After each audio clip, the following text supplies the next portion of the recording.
I know what you're thinking. I look pretty cool right now. But please, let's not let that distract us from the real topic at hand: how cartoons condition us from an early age on how we interpret ethics and morals. I'm 22 now, so all I have really going for me is an unmarketable degree and a penchant for learning about the power of friendship. So cartoons are my perfect escape. But when I was younger, and when a lot of us were younger, cartoons were our first look into who was good and who was bad, who's the hero and who's the villain. Essentially, cartoons were showing us how to lay out our moral code. And it's up for discussion whether or not they did a good or bad job. Oh, it's up for discussion, all right. And as we're young and watching these worlds that are set in fantasy and fiction, we're able to apply the themes we're learning to the world at large. And I think we need to start giving children credit where credit is due, because obviously the expectation isn't that you're going to actually have Fairly Odd Parents or you're going to be a ghost or a pony or something.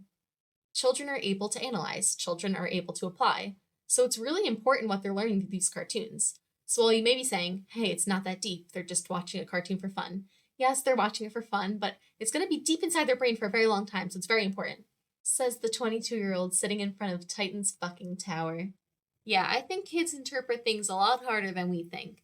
And so does Jean Piaget, who was a psychologist who did this children's studies. Child psychologist? Jean Piaget, the child psychologist. And he was very confident that children used to learn morals in a more unilateral sense, based on what their parents told them was good and bad, and they would assume that everyone else had that same set of morals.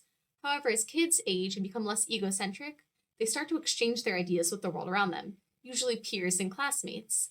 This helps them gain more perspective and start considering morals on a more personal level, and then see how that applies to the world at large.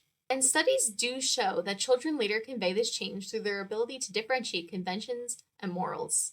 Rules and laws are not the same as morality, and while children may not be able to place this into words, they understand it well enough. So that if cartoons are the medium through which children learn who is good and who is bad, who is a hero, who is a villain, how to be good, law abiding citizens, then haven't we succeeded as a society? No. No. This is a flawed idea because it relies a lot on the writers of these shows knowing what is good and what is bad, who's a hero and who's a villain, and it often assumes that the morals presented in these shows are, in fact, moral. But as many of us know, that is not the case, and a lot of the times, law and justice are conflated when they are not one and the same. But Shannon, Vicky from Fairly Odd Parents, is clearly the villain. She's evil and has no remorse. Isn't that good that kids know acting like that is wrong? Well, yeah, you can put it that way if you want to ignore all of the nuance. Nuance. Children are watching these shows and being taught what is good and what is evil, often without this nuance, because a lot of writers don't think children can handle a complex take on morals. This is why cartoons like Avatar: The Last Airbender were so groundbreaking. Avatar demonstrates that morals are not only based on the person, but the systems they belong to as well. It demonstrates how propaganda is something that conditions us to believe false realities and requires effort to break through. But even then, we can't pretend that the perfect cartoon does exist. Literally every single cartoon contains some form of propaganda. And that doesn't mean that we can't watch it or enjoy it, it just means we have to be more aware of what we're consuming. And while some of this propaganda is very upfront, a lot of it lies deeper within. And arguably the most common and damaging form of propaganda found in cartoons is that if an oppressed group of people fight up against their oppressors, then they become the villains, that they're switching the roles and becoming oppressors. That makes total fucking sense. Imagine it like this. Hey, I know you face systemic oppression and we're acting objectively evil towards you. Okay, I'm either going to become a supervillain who makes it a point to say that I want to turn the tables and oppress you, or I'll demand systemic change in a world that mirrors real world fights for equality and equity, and that will be painted as pure evil or whatever. Yeah, that sounds right to me, the identity that the writer of the show aligns with. This sounds really bad, doesn't it? But this is what cartoons have been doing for a very long time. They claim victims of oppression want to flip the scripts and become oppressors, and then paint oppression as villainous only then. And if this person needs to flip the scripts with the heroes to become villains, what is that saying about what the heroes were compliant with in the first place? Kids are being taught via cartoon that they can want justice, but any tangible actions that would be taken towards it are bad. And sure, you can protest, just make sure your protesting isn't a hindrance to this cartoon stand-in for the government. Sure, you can be mad at the oppressive group, just know that there are people in that group who actually don't like oppression. They just won't do anything physically to fight against it for the entirety of the show. You can ask for systemic change, Just don't be mean about it. You're better off just mentioning once or twice that you think oppression is bad, but then not acting on it. Oh my god, Rooster Teeth Original Series Ruby Seasons 1 through 8, what are you doing here? And if you're thinking there's no way something this specific is that common, take a closer look, because it just shows how susceptible we all are. I've been dealing with the Reds and Greens oppressing us on Mars. This isn't Mars! And I'm doing the bugs a favor. They're like us, oppressed and denied by those above them. They need to rise up and overthrow these so-called new gods. I'm just giving them a little push. Psychic manipulation is wrong no matter how good the intentions. Now you are the oppressor! The ends justify the means.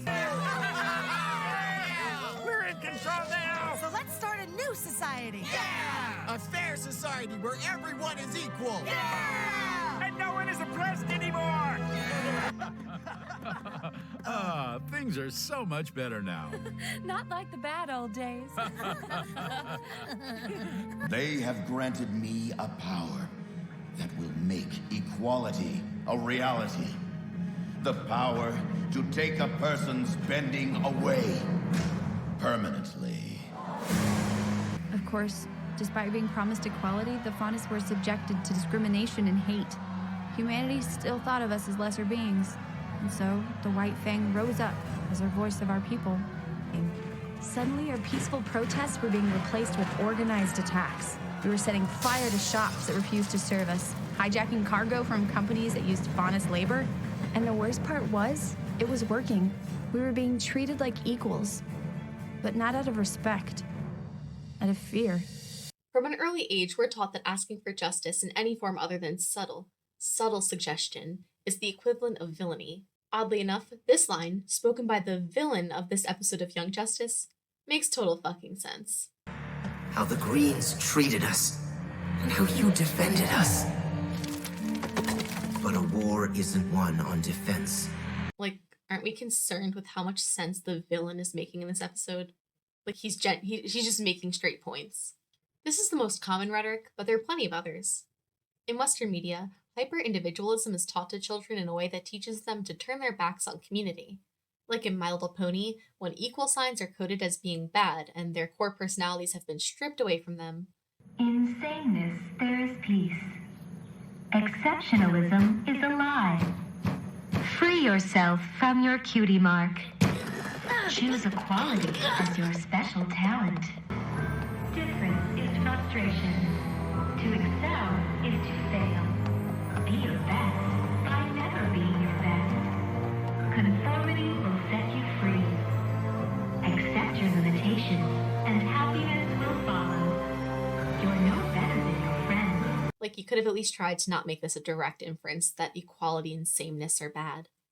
We're taught that individuality comes from being unlike everyone else, rather than the multiple communities and interests we share with others being what gives us our personalities. That's why shows that focus on the power of friendship and found family are so beneficial for children to see. They teach you that everyone can be unique and different, sure, but the bonds we share with each other and the things that we relate to each other with are beautiful as well. And yes, kids are thinking this hard about it, because they're soaking in everything they see in these cartoons from an early age and building up their personalities and their interpretations of morals around this. I mean, even their interpretations about gender is built from cartoons.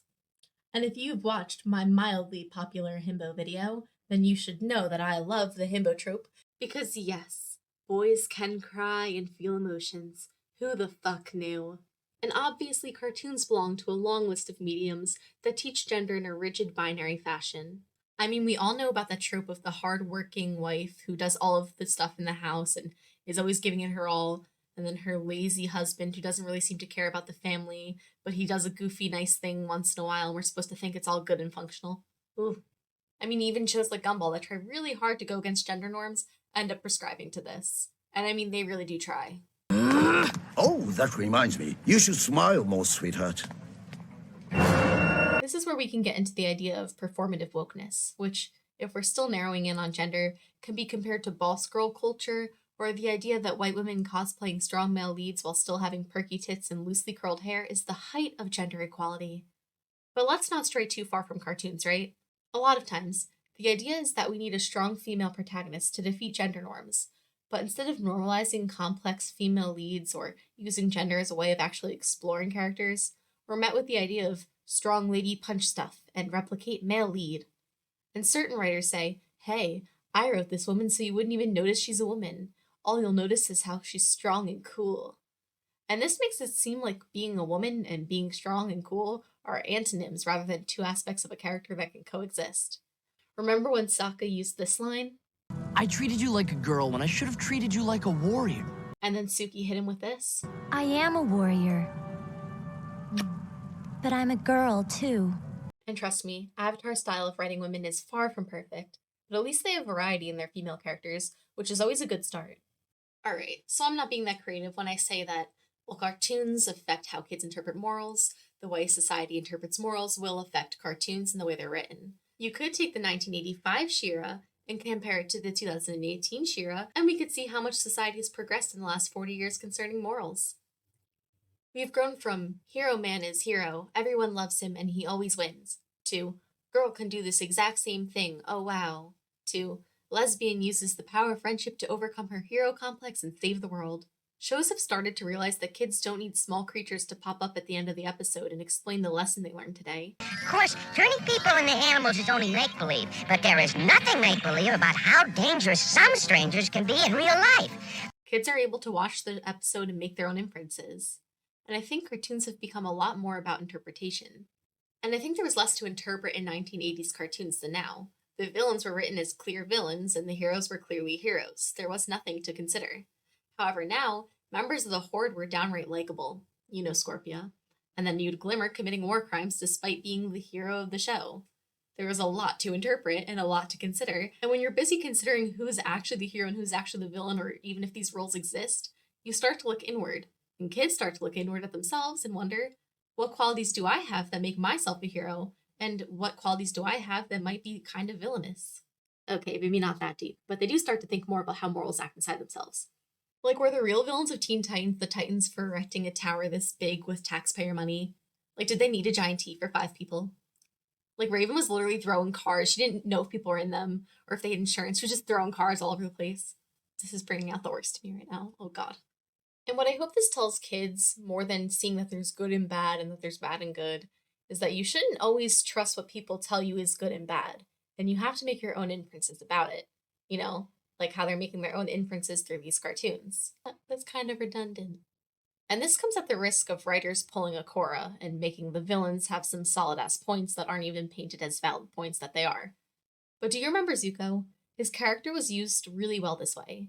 Like I said, he was the antagonist, but was given his own story we followed, and we always rooted for him. He was undergoing a lot of internal conflict regarding his morals, and it wasn't until season 3, when Zuko defected from the Fire Nation, that I realized Zuko frames the story of someone conditioned to believe their nation is powerful and strong and just, but later realizing that the truth is that their nation is just, well, evil. And we see how the civilians are even taught that their history's ambushes were battles, and saying a long-ass oath to the nation isn't weird. We love parallels. So yes, I think newer cartoons are giving kids more freedom with interpretation to do what Piaget argues kids do as they grow up and compare with other kids and talk about what they think, you know, what morals they have versus their peers, where they can meet in the middle, where there is no middle. And I remember when I was young, my friend and I on the school bus would talk about whether or not Tara was a good person. And I always was on the side that Tara was a pure piece of shit. And as I grow older, I kind of understand that being a teenager, you do some pretty evil things. I still think Tara wasn't good, and I think that she's one of the most objectively horrible characters in all of cartoons, but I'm willing to see that she was a kid, and I really don't know what a kid would do in that situation. But the important part is that we were talking about morals as 5-year-olds, and that was pretty cool. I do consider Teen Titans a newer cartoon before its time. I think it replicates a lot of the same ideas as shows like Avatar, Kipo, Hilda, The Owl House, She-Ra. They're all newer cartoons of what I consider the Netflix era, but I think Teen Titans and Avatar were truly ahead of their time on this kind of case.